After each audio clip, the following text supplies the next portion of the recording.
Olá, sejam bem-vindos, bem-vindas a mais uma aula desse curso, finalizando as videoaulas sobre conjuntos e agora puxando um pouquinho lá para a primeira semana também, na qual falamos sobre números, vamos falar um pouco sobre conjuntos numéricos, né?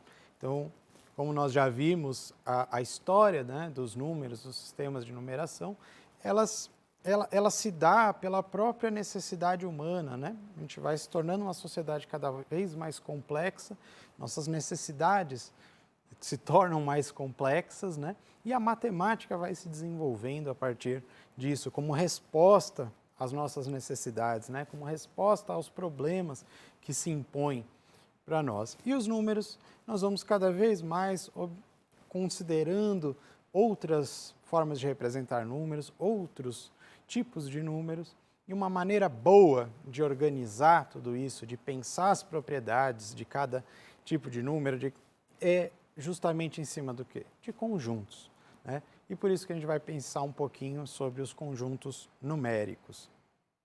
Bom, primeiro conjunto que a gente vai considerar é o conjunto dos números naturais. Os naturais, como nós já pensamos, já discutimos, eles estão ali na origem da ideia de contagem, né? No ato de contar. São os números 1, 2, 3, 4, os números que nós usamos para contar. Por esse motivo, que já um parênteses, muitos autores, né, mas digo muitos, mas ainda assim uma grande minoria em relação ao geral, né, das referências em matemática, especialmente em livros didáticos, não consideram o zero como um número natural. Por quê? Porque se eu penso o número natural como sendo um número que eu uso para contar, em sua origem, qual é a função do zero? Se eu não tenho nada a contar, por que eu inventaria um símbolo para contar nada? Então, é nesse sentido que alguns autores colocam que o zero não é um número natural. Porém, como a grande maioria considera assim um natural, nós vamos considerar aqui nesse curso também como um número natural. Lembrando só isso, que o zero ele surge, na verdade, não na necessidade de contar, mas ele vai surgir na história da matemática na necessidade de operar, de fazer conta, de fazer cálculo, né? Mas nós vamos considerá-lo sim aqui como um número natural. Como que a gente representa o conjunto dos números naturais? É com esse n, com um traço duplo, e aqui eu coloquei o 0, 0, 1, 2, 3, 4, e assim por diante. Para a gente dizer que eu quero os naturais sem o zero, nós costumamos utilizar o símbolo dos naturais e esse asterisco em cima. Isso significa o quê? O conjunto n, né, naturais asterisco, é o conjunto diferença dos números naturais, excluindo o conjunto cujo único elemento é o zero, é os naturais menos o zero. Esse seria o conjunto dos números naturais. E aí, nós viemos num crescente, né, da nossa história, né, humana, em que a gente chega num momento em que começa a pensar talvez em dívidas, né, ou na ideia de falta, e aí vem os números inteiros, que são representados aqui por essa letra Z, também, né, com um traço duplo. Z vem de Zahl, que na verdade é a palavra número, né, corresponde a número, algarismo, em alemão, por isso que a gente usa esse Z, tem essa origem. E o conjunto dos números inteiros, ele é o quê? Ele é composto pelos números naturais, do 0, 1, 2, 3, blá, blá, e dos simétricos ou opostos desses números positivos, ou seja, menos 1, menos 2, menos 3, menos 4, infinitamente no sentido negativo, né? Então, se nós pensarmos em termos de reta numérica, né, os naturais estão aqui no 0 e vem crescendo no sentido positivo. 1, 2, 3.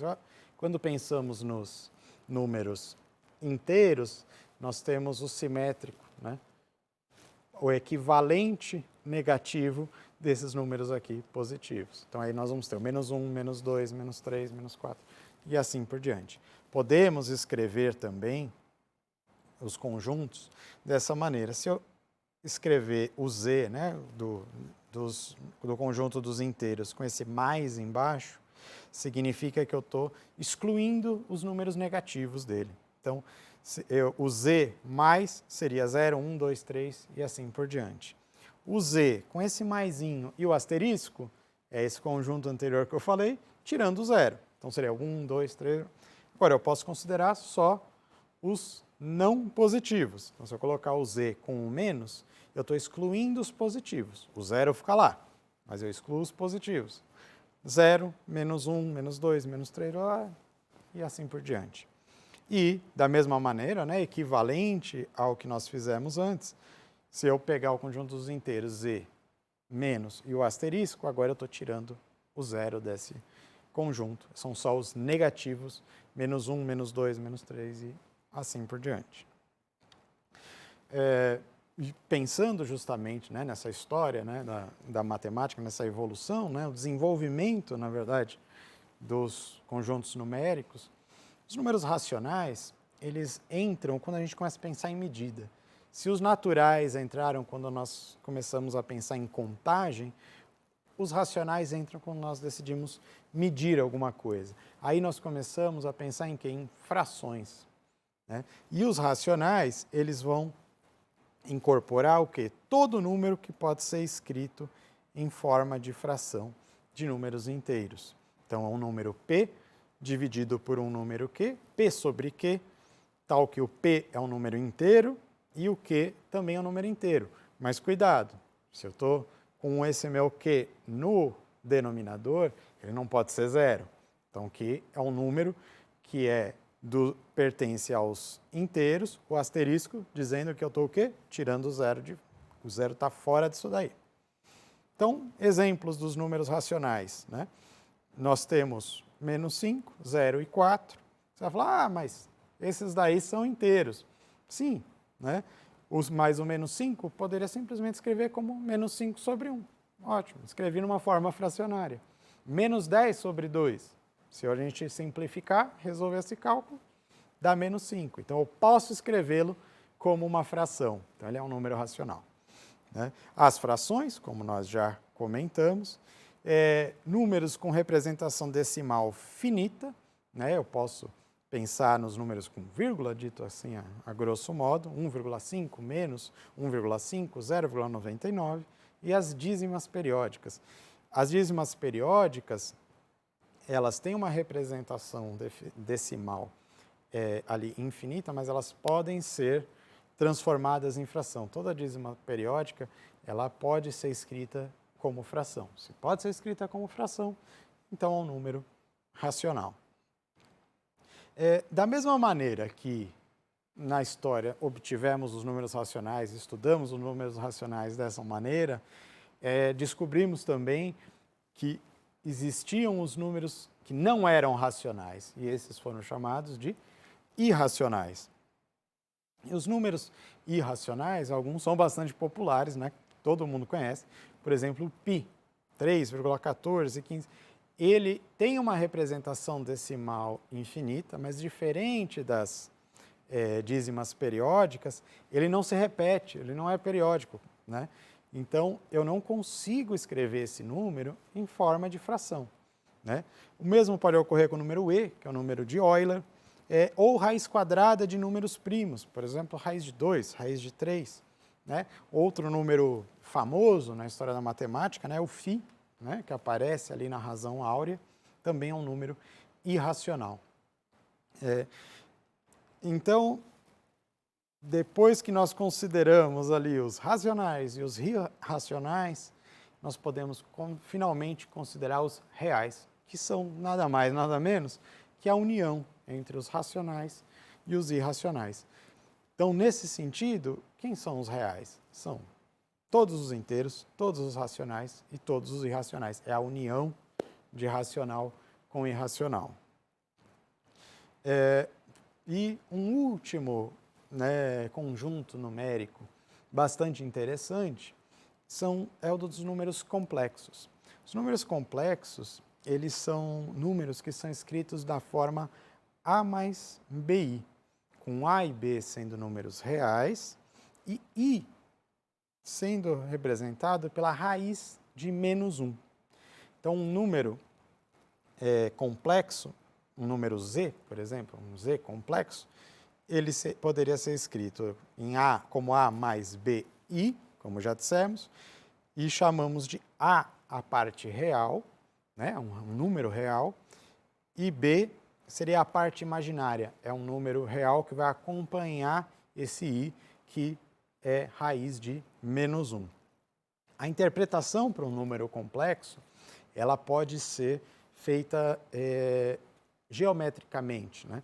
Nós vamos, nas próximas aulas, falar de plano cartesiano, mas vamos só dar uma adiantadinha aqui.